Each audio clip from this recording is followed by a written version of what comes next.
അപ്പൊ ഗൈസ് നമ്മുടെ പടക്കളം സന്ദീപിന്റെ അല്ലെങ്കിൽ പുള്ളിക്കാരനെ വിളിക്കുന്നത് ഇഷ്ടമാണെന്നൊന്നും അറിയില്ല. എന്തായാലും നമ്മുടെ സന്ദീപ് ബ്രോയുടെ പ്രത്യേകിച്ച് ഇപ്പോ പടക്കളം മൂവിയിലൂടെയൊക്കെ ഒരു നല്ല പെർഫോമൻസ് തന്നെ കാഴ്ചവെച്ച് ജനങ്ങളുടെ ഹൃദയത്തിൽ ഇടം നേടിയിട്ടുള്ള സന്ദീപ് ബ്രോയുടെ പുതിയ മൂവിയുടെ അപ്ഡേറ്റ് വന്നിട്ടുണ്ട്.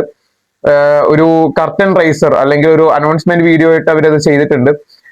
ആ പോസ്റ്റർ ഇറങ്ങിയ സമയം മുതൽക്ക് തന്നെ എന്തോ ഒരു നല്ലൊരു സാധനം, ഒരു കോമിക് സാധനം പോലെ ഒരു ഫീൽ ചെയ്തിരുന്നു.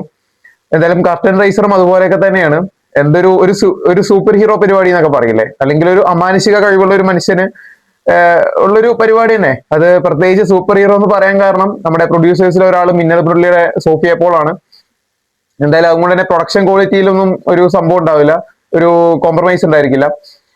അതുപോലെ തന്നെ ഇതിന്റെ ലൈറ്റിംഗ് ഒക്കെ നന്നായിട്ടുണ്ട്. അനൗൺസ്മെന്റ് വീഡിയോക്ക് വേണ്ടിയിട്ട് എടുത്ത ആ ലൈറ്റിങ്ങും ഒക്കെ ഭയങ്കര അടിപൊളിയായിട്ടുണ്ട്. എന്തായാലും പടം ഇതുപോലെയൊക്കെ തന്നെയാണെങ്കിൽ അടിപൊളിയാവാൻ ചാൻസ് വളരെ കൂടുതലാണ്. നിങ്ങൾ കണ്ടു നോക്കിട്ടോ, യൂട്യൂബിൽ അവൈലബിൾ ആണ്. മിനിങ്ങാന്നാണ് തോന്നുന്നത് ഇറങ്ങിയത്. അപ്പൊ എന്തായാലും നിങ്ങൾ കണ്ടു നോക്കുക.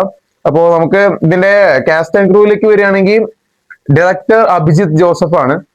പുള്ളിയെ കുറിച്ച് കൂടുതലായിട്ട് നോക്കിയിട്ടുള്ള അഭിജിത്ത് ജോസഫ്. പിന്നെ റൈറ്റേഴ്സിലും ഒരാൾ അഭിജിത്ത് ജോസഫ് തന്നെയാണ്. അതുപോലെ അബികേർഷ് വസന്ത്, ഇവർ രണ്ടുപേരാണ് റൈറ്റേഴ്സ് ആയിട്ട് വന്നിട്ടുള്ളത്.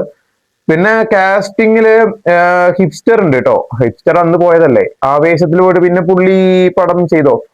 പുള്ളിയുടെ ഒരു വിവരം ഉണ്ടായിരുന്നില്ല. അതിനിടയ്ക്ക് വേറെ ഏതൊരു പടത്തിൽ കണ്ട പോലെ തോന്നിയല്ലോ, ഏതോ ഒരു പടത്തിന്റെ ഇടയില്. ഹിപ്സ്റ്റർ ഉണ്ട്, മിയ ജോർജ് ഒക്കെ ഇപ്പോൾ അഭിനയിക്കുന്നുണ്ട് അല്ലെ. അൽഫോൺസ് പുത്രൻ, സന്ദീപ്, അൽതാഫ് സലീം, മുകേഷ്, അനുരാജ് ഓബി, അദ്വൈത് അജയ്, ഇവരൊക്കെയാണ് കാസ്റ്റിംഗിൽ വരുന്നത്. നല്ല പ്രോമിസിംഗ് ആയിട്ടുള്ള കാസ്റ്റിംഗ് തന്നെയാണ്. പ്രത്യേകിച്ച് അൽഫോൺസ് പുത്രനൊക്കെ കാസ്റ്റിംഗിലുണ്ട്. ഒരു നല്ല സാധനം തന്നെ നമുക്ക് പ്രതീക്ഷിക്കാമെന്ന് കരുതാം. പിന്നെ പ്രൊഡ്യൂസേഴ്സ് മാനുവൽ ക്രൂസ് ഡാർവിൻ, സോഫിയ പോള്, ബിനോട്ടി എബ്രഹാം.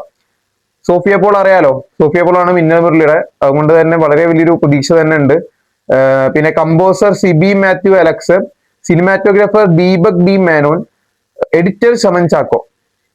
പിന്നെന്ത് വേണമല്ലേ ആ side. Okay, editor Chaman Chacko, production designer Joseph Nellikal, art director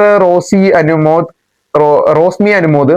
ഇതിലെന്തായാലും ആർട്ടിനും അതുപോലെയൊക്കെ തന്നെ VFX-നും വളരെ വലിയൊരു പ്രാധാന്യം തന്നെ ഉണ്ടായിരിക്കും. എന്തായാലും സിനിമ വന്നിട്ട് നമുക്ക് കാണാം. പ്രത്യേകിച്ച് അതിലൊന്നുമില്ല, കമ്മിങ് സൂൺ ആണ്. അതിന്റെ ഷൂട്ടിംഗ് കഴിഞ്ഞു എന്നൊന്നും എനിക്കറിയില്ല, ഷൂട്ടിംഗ് നടന്നുകൊണ്ടിരിക്കുകയാണ് തോന്നുന്നു. എന്തായാലും നല്ലൊരു സാധനമായിട്ട് തന്നെ വരാൻ സാധിക്കട്ടെ. സന്ദീപിനൊക്കെ പ്രത്യേകിച്ച് പുള്ളി കുറച്ച് ലേറ്റ് ആയി, അതായത് പുള്ളിക്ക് അവസരങ്ങൾ കിട്ടാൻ ലേറ്റ് ആയി. പുള്ളി ശ്രമിച്ചുകൊണ്ടിരുന്നു, അതുകൊണ്ട് തന്നെ കുറച്ച് ലേറ്റ് ആയിട്ടാണെങ്കിലും പുള്ളിക്ക് അവസരങ്ങൾ തേടിയെത്തി. പ്രത്യേകിച്ച് ഫാലിമിയിലൊക്കെ പുള്ളിനെ പ്രത്യേകം ശ്രദ്ധിച്ചു. അതിന്റെ ഭാഗമായിട്ട് പടക്കളത്തിൽ വന്നു.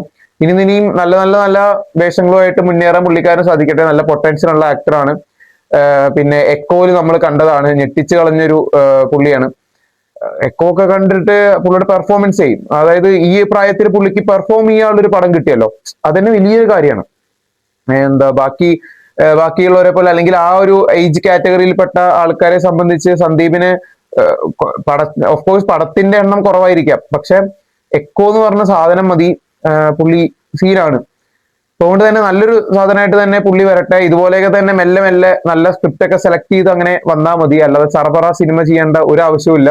പുള്ളിക്കാരന് ഇഷ്ടംപോലെ സിനിമകൾ ഇനി വരും, അത് ഉറപ്പുള്ള കാര്യമാണ്. അതുകൊണ്ട് തന്നെ നിങ്ങൾ ആ കർട്ടൻ റൈസർ അല്ലെങ്കിൽ അനൗൺസ്മെന്റ് വീഡിയോ കണ്ടിട്ടില്ലാത്തവരാണെങ്കിൽ തീർച്ചയായിട്ടും കാണുക. നല്ലൊരു രസമുണ്ട്. ചെറിയൊരു 30 സെക്കൻഡോ 20 സെക്കൻഡോ സംതിങ്ങേ ഉള്ളൂ. എന്തായാലും കണ്ടു നോക്കാം. അപ്പോ നിങ്ങൾക്ക് തോന്നിയ അഭിപ്രായങ്ങൾ കമന്റ് ബോക്സിൽ രേഖപ്പെടുത്തുക. തോന്നിയ അഭിപ്രായങ്ങളല്ല, സിനിമയെ കുറിച്ച് തോന്നിയ അഭിപ്രായങ്ങൾ കമന്റ് ബോക്സിൽ രേഖപ്പെടുത്തുക. എന്നെ തെറിയൊന്നും വിളിക്കരുത് എന്ന് പറഞ്ഞിട്ട്. അപ്പോ ഓക്കെ, അടുത്ത വീഡിയോ ആയിട്ട് കാണാം. Okay, by.